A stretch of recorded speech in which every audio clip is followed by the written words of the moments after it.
ان اللہ علی کل شیء قدیر، اللہ تعالیٰ ہر چیز پر قادر ہے، اس کے لیے کچھ مشکل نہیں ہے میرے بھائی اور میری بہنوں۔ آپ کی لائف میں پریشانیاں ہیں، مشکلات ہیں، زندگی تنگ ہے، آپ اللہ کو اس کے ناموں سے پکاریں، آپ اپنی نیت ٹھیک کریں، آپ اپنے اجر کا سوال لوگوں سے نہ کریں، صرف اللہ سے امید رکھیں، پھر دیکھیں آپ کی زندگی کس طرح سے آسان ہوتی ہے۔ یہ پھر قاضی بن گئے، قاضی ابو بکر بن عبد الباقی رحمہ اللہ، and he became a very famous person in the history. ان کے ساتھ جو اللہ تعالیٰ نے واقعہ کیا، اللہ تعالیٰ آج بھی وہی رب ہے، آج بھی وہ اپنے رحمت خزانے کھول سکتا ہے اور قدرت کی دریا بہا سکتا ہے، اور ہماری زندگی میں ہماری جو مشکلات ہیں، پریشانی ہیں، وہ دور کر سکتا ہے۔ بس ہم نے کرنا کیا ہے، ہم نے گناہوں سے بچنا ہے، ہم نے نیت صاف کرنی ہے، ہم نے حرام سے بچنا ہے۔ میں آپ کو مثال دوں، تیسرا جو پرنسپل ہے وہ یہ ہے کہ حرام نکل میں سے بچیں۔ پہلا پرنسپل نیت کو صاف کر لیں، دوسرا پرنسپل اللہ کی رضا کے لیے سارا عمل کریں، اللہ کو خوش کرنے کے لیے تمام اپنے اعمال کو رکھیں اور صرف اس سے اجر کی امید رکھیں، اور تیسرا پرنسپل حرام لقمے سے بچیں۔ آپ صحابی رسول کا واقعہ دیکھ لیں، ابو امامہ الباہلی رضی اللہ تعالیٰ عنہ، جب وہ اس دین میں آئے، اسلام قبول کیا، تو غریب تھے، اپنی قوم والوں کے پاس گئے کہ جب وہ کھانا کھائیں گے تو میں ان کے ساتھ کچھ کھا پی لوں گا۔ جب انہوں نے کھانا پکایا اور سرو کیا تو کھانے لگے تو دیکھا اس میں دم مسفوح پکا ہوا ہے۔ دم مسفوح وہ ہوتا ہے جب بکرے کو ذبح کرتے ہیں نا، یا دمبے کو یا اونٹ کو نہار کرتے ہیں تو جو خون نکلتا ہے نا، اسے لوگ اس میں شامل کر لیتے ہیں اور اس کو پکاتے ہیں۔ کچھ روایت میں تھا کہ وہ خنزیر بھی اس میں تھا، جو کہ دونوں حرام ہیں۔ تو انہوں نے شدید بھوک کی حالت میں سے ہاتھ بڑھایا اور دیکھا دم مسفوح ہے تو اس کو چھوڑ دیا اور کہا یہ ناجائز اور حرام ہے۔ تو قوم والوں نے کہا تمہیں بڑا حرام حلال کی پرواہ، تم کون، تمہیں کیا ہوا؟ کہتے کہ میں ایمان لے کے آ گیا ہوں اللہ تعالیٰ پہ اور اللہ کے نبی صلی اللہ علیہ وسلم پہ، میں اسلام ہو گیا ہوں، میں نے اسلام قبول کر لیا اور میں مسلمان ہو گیا ہوں۔ تو انہوں نے کہا کہ اچھا ٹھیک ہے، بڑے تم آئے ہو نیک، جیسے آج کل کے لوگ کہتے ہیں نا تم بڑے مولوی ہو گئے ہو۔ تو نہیں کہا کہ تم بڑے مولوی ہو گئے ہو، تو تمہیں تمہارا دین مبارک ہو، بہرحال یہی کھانا تو یہ تم نے کھانا تو کھاؤ، نہیں کھانا تو نکل جاؤ یہاں سے۔ وہ چلے گئے، دور جا کے لیٹے، کہتے ہیں میں نے تھوڑی دیر کے لیے آنکھ لگائی اور بھوک کی شدید حالت تھی، تو جب میں نے حرام کا انکار کیا تھا، مجھے اللہ رب العالمین سے امید تھی، اس قادر قدیر سے امید تھی۔ آنکھیں میں نے کھولی تو میں نے دیکھا ایک پیالہ پڑا ہوا ہے، اس کو جب میں نے دیکھا تو اس میں دودھ ہے، اور کہتے ہیں میں نے اس کو پیا بسم اللہ پڑھ کے۔ کہتے ہیں کہ اس سے زیادہ میٹھا، اس سے زیادہ سفید اور اس سے زیادہ ٹھنڈا دودھ میں نے آج تک اپنی زندگی میں نہیں پیا تھا، اتنا خالص دودھ۔ کہتے ہیں میرا تو پیٹ بھر گیا اور میری رگیں سیراب ہو گئیں، اور پورے نا یعنی جو ایک ڈرائنس تھی میرے اندر بھوک کی وجہ سے وہ بالکل ختم ہو گئی۔ کچھ دیر بعد قوم کے لوگ آئے اور کھانا لے کے آ گئے کہ ابو ماما تو ہمارے قوم کا ہے، تو ہمارے برادری کا ہے، چلیے کھانا کھا لیں۔ تو انہوں نے کہا کہ میں حرام نہیں کھاتا اور مجھے میرے رب نے پلا دیا دودھ۔ تو وہ انہوں نے کہا کہ ابو ماما تو نے ایک تو پہلے دین کو چینج کیا، پھر تو بس جھوٹ بولنے شروع ہو گیا ہے، کیا مسئلہ ہے تیرے ساتھ، کوئی مسئلہ ہے؟ تو انہوں نے کہا نہیں میں جھوٹ نہیں بول رہا، میں اسلام قبول میں نے کیا، اور میرے رب نے مجھے جس رب پہ میں ایمان لے کے آیا ہوں، جس قادر پہ میں ایمان لے کے آیا ہوں، جس مقتدر پہ میرا بلیف ہے، اس نے مجھے دودھ پلایا اپنی طرف سے۔ وہ کہتے ہیں کہ تم جھوٹ بول رہے ہو۔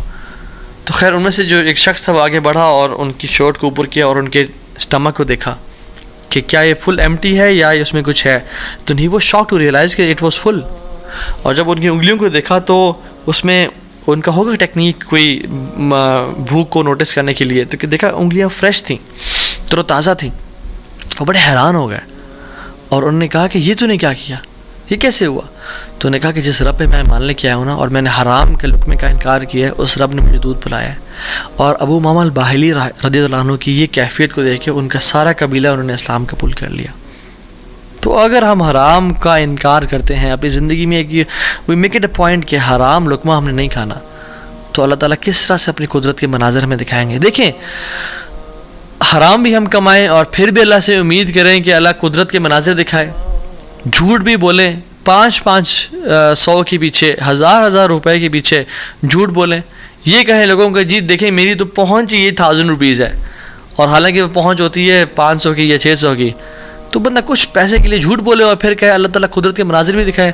عمل تو ہم پھر آن والا کریں اور موسیٰ علیہ السلام والا رزلٹ دیکھنے کی کوشش کریں، ایسا کبھی نہیں ہوتا۔ ہمیں اگر اللہ تعالیٰ کی قدرت کے مناظر اپنی زندگی میں دیکھنے ہیں نا، اور ہم چاہتے ہیں کہ اللہ تعالیٰ ڈائریکٹ انٹرفیئر کریں اور ہماری زندگی کو آسان کریں، تو ہم نے حرام لقمے سے دور رہنا ہے۔ کہہ دیں لوگوں کو کہ نہیں کریں گے ہم بینک کی جاب، نہیں کھائیں گے ہم سود, نہیں بولیں گے ہم جھوٹ, ہاں بھوکے مر جائیں گے لیکن ہم گناہ نہیں کریں گے, ہم جھوٹ, ہم حرام اکما نہیں کھائیں گے. 8,000 پہ گزارا کر لیں گے, 15-20,000 پہ گزارا کر لیں گے, جتنی تنخواہ ہے اس پہ گزارا کرنا سیکھیں, لیکن حرام نہیں کھائیں گے. اور پھر دیکھیں اللہ تعالیٰ کس طرح سے آپ کے رزق میں, آپ کے گھر میں, آپ کے اہل و عیال میں, آپ کی زندگی میں برکتیں لے کے آتے ہیں اور مشکل سے آپ کو نکالتا ہے. ایک اور واقعہ بڑا فیمس اور اکثر لوگ چاہتے ہیں کہ ریفرنس بھی دیا جائے تو کتاب الزہد کا ہے, عبداللہ بن مبارک رحمہ اللہ کی کتاب ہے, اور حلیۃ الاولیاء کتابیں بھی ہے, ابو نعیم الاصفہانی رحمہ اللہ کی کتاب ہے, اور سیر اعلام النبلاء میں بھی ہے, امام ذہبی کی کتاب ہے. ان تینوں کتب میں یہ واقعہ مینشنڈ ہے کہ حضرت صلہ رحمہ اللہ ان کا واقعہ ہے کہ وہ سفر کر رہے تھے, اور سفر کرتے کرتے صحرا میں سفر تھا, تو انہوں نے جو راشن رکھا تھا وہ آہستہ آہستہ ڈپلیٹ ہو کے تو کم ہوتا گیا, حتیٰ کہ بالکل ختم ہو گیا. تو انہوں نے سوچا کہ میں کسی سے مدد لے لوں گا, کسی سے لے لوں گا. تو جب وہ آگے پہنچے تو دیکھا ایک شخص تھا, اس کے پاس یعنی کافی سے راشن تھا. تو انہوں نے کہا کہ مجھے کچھ دے دو. اس نے وہ کھانا سرو کیا اور دیا. تو اس کا جو بیسکلی روٹی تھی یا جو ایک پراٹھا ٹائپ کا تھا, اس کو پگ فیٹ سے پکایا ہوا تھا. اس پہ جو ایک جو بیسکلی جو فیٹ تھا وہ پگ کا تھا. جب ان کو پتہ چلا کہ یہ اس میں سور کی چربی کا استعمال کیا گیا جو حرام ہے, تو انہوں نے اس کا انکار کر دیا. آگے گئے, ایک اور شخص ملا, وہ بڑا کمزور اور ویک سا تھا اور تھوڑا سا اس کے پاس مال تھا. تو انہوں نے کہا میں کھا لوں اسے. تو انہوں نے کہا دیکھو تم میرے مسلمان بھائی ہو, تم کھا تو لو لیکن مجھ پہ ظلم نہ کرنا, میرا بہت لمبا سفر ہے, اگر تم نے کھانا کھا لیا تو میں رول جاؤں گا, میں برباد ہو جاؤں گا, میرا سفر ختم ہو جائے گا, تو مجھ پہ ظلم نہ کرنا. تو انہوں نے اس کو بھی چھوڑ دیا, حرام کا لقمہ چھوڑا, ظلم کو چھوڑا. اور کہتے ہیں میں آگے جا رہا تھا تو اپنے گھوڑے پہ سوار تھا اور بھوک کی ایک مدہوشی تھی. تو کہتے ہیں پیچھے نا مجھے ایسے محسوس ہوا کہ کوئی چیز گری ہے. میں نے دیکھا ایک پیچھے تھیلا سا مجھے نظر آیا. میں گھوڑے سے اترا اور پیچھے جا کے دیکھا تو وہ ایک سفید کھجور کے پتوں میں لپٹا ہوا ایک تھیلا تھا, جس کو جب میں نے کھولا تو اس میں تازہ اور بے موسمی کھجوریں تھیں, جو کھجوریں اس سیزن میں ہوتی نہیں تھی پیدا. اور کہتے ہیں میں نے ان کو کھایا, اپنے آپ کو پیٹ بھر کے یعنی فل کر لیا, اور میرے رب نے مجھے وہ کھلا دی. اللہ تعالیٰ قادر ہے ہر چیز پہ. اللہ تعالیٰ اسباب کا محتاج نہیں ہے, نہ ہی لوگوں کا محتاج ہے, نہ سیزنز کا محتاج ہے کہ یہ سیزن میں یہ فروٹ آئے گا. مریم علیہ السلام کو دیکھیں, آپ ان کو دیکھیں, انہوں نے کس طرح سے اللہ تعالیٰ نے ان کو بے موسمی فروٹ سرو کر دیے. تو انہوں نے حرام کا انکار کیا, ظلم سے بچے, کسی مسلمان پہ ظلم نہیں کیا. اللہ تعالیٰ نے اپنی قدرت کے مناظر دکھا دیے. تو ہمیں کیا سمجھ آتی ہے اس سے؟ ہم اگر اپنی لائف میں اللہ والے بن جائیں تو اللہ تعالیٰ ہمیں امتحان تو لے گا ہمارا, مگر کبھی ضائع نہیں کرے گا ہمیں. یاد رکھیں اس بات کو, یہ اپنے ساتھ لکھ لیں, اللہ کبھی ضائع نہیں کرے گا ہمیں. بس مایوسی ختم کر دیں, جتنا اللہ دے رہا ہے اس پہ گزارا کرنے شروع ہو جائیں, اللہ تعالیٰ کی ڈسٹریبیوشن پہ راضی ہو جائیں, اور اللہ تعالیٰ سے دعائیں کریں کہ یا رب میں تیرا سنسیئر بنوں گا یا بنوں گی, میں گناہوں سے بچوں گا, میں ہر قسم کے ظلم, زیادتی اور حرام سے بچوں گا, میں اپنی نیت کو خالص اور صاف رکھوں گا. ٹھیک ہے, جو 3 ہم نے پرنسپلس پڑھے آج, نیت کو خاص اور خالص رکھنا اللہ کی رضا کے لیے, جو بھی عمل کریں اللہ سے اجر کی امید رکھیں, لوگوں سے اجر کی امید نہ رکھیں, اور تیسری چیز حرام کا لقمے سے بچیں. یہ 3 آپ کام کریں, اللہ تعالیٰ کس طرح سے آپ کو اپنی قدرت کے مناظر دکھائے گا. آپ حیران ہو جائیں گے کہ اللہ تعالیٰ کس طرح سے آپ کو رزق دے گا, من حیث لا یحتسب, وہاں سے روزی دے گا جہاں سے آپ نے امیجن نہیں کیا ہوگا. اللہ تعالیٰ وہاں سے آپ کی ڈور اوپننگ کر دے گا, آپ نے کبھی امیجن نہیں کیا ہوگا. بس کرنے کی دیر یہ ہے, تھوڑا سا رک جایا کریں, تھوڑا سا صبر کر لیا کریں, تھوڑا سا جلد بازی نہ کیا کریں, فوراً سے تھوڑا سا رک جایا کریں. اگر گناہ ہے نا اور سمجھ رہے کہ ظلم ہے, تھوڑا ویٹ کر لیا کریں, اللہ تعالیٰ وہ ٹیسٹ کر رہا ہوتا ہے. تھوڑا انتظار کر لیں, اور پھر کچھ دنوں بعد یا کچھ مہینوں بعد دیکھیں اللہ تعالیٰ کس طرح سے آپ کو نواز دے گا. جیسے قاضی ابو بکر رحمہ اللہ کے ہم نے قصے کو پڑھا, انہوں نے اس 500 دینار کا یعنی انکار کیا, انہوں نے کہا میں ڈیزرو نہیں کرتا یہ, تھوڑا سا ویٹ کر لیا, اللہ تعالیٰ نے کس طرح سے ان کے راستے کھول دیے.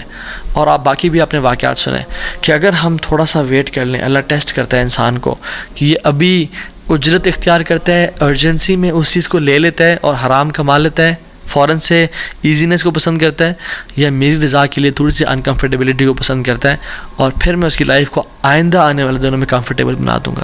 سو decide for yourself right now. اور میری اللہ تعالیٰ سے دعا ہے کہ یا اللہ تو قادر ہے، تو قدیر ہے، تو مقتدر ہے، تو ہر چیز پر نہایت غالب ہے، تو ہم میں سے جس کی پریشانیاں ان کی پریشانیوں کو آسانیوں میں بدل دے، جو دکھی ہیں، اداس ہیں، انزائٹی ڈپریشن میں ہیں، ان کی انزائٹی ڈپریشن کو خوشی میں بدل دے، اور ہر قسم کی مصیبت کو ہم سے دور لے جا، اور ہر قسم کی آسانی اور اپنی رحمت کو ہمارے بس میں لکھتے، ہماری قسمت میں لکھتے، ہمیں اپنے اوپر ایمان، کامل ایمان لانے کی توفیق عطا فرما، اور ہمیں ہر گناہ سے، ہر بدنیتی سے، ہر قسم کے ظلم اور زیادتی سے بچا لے، حرام کے لقمے سے یا اللہ ہمیں اور ہمارے اولاد کو بچا لے، اور پھر دیکھیں انشاءاللہ اللہ تعالیٰ کس طرح سے بہترین مدد کرتا ہے، وحسن اولئک رفیقا، اور پھر اللہ ہمیں ایسے لوگوں میں سے شامل کر لے گا کہ جو نبیین ہیں، صدیقین ہیں، شہداء ہیں، صالحین ہیں، اللہ اپنے قریبی لوگوں میں سے ہمیں شامل کر لے گا انشاءاللہ تعالیٰ۔ امید ہے اس لیسن سے مجھے تو بہت الحمدللہ فرق محسوس ہو اپنی زندگی میں، اور آپ لوگوں بھی بہت لرننگ کی توفیق ملی ہوگی انشاءاللہ، اور بہت بینیفٹ پہنچائے گی یہ باتیں انشاءاللہ آپ کی زندگی میں۔ بارک اللہ فیکم، السلام علیکم ورحمۃ اللہ۔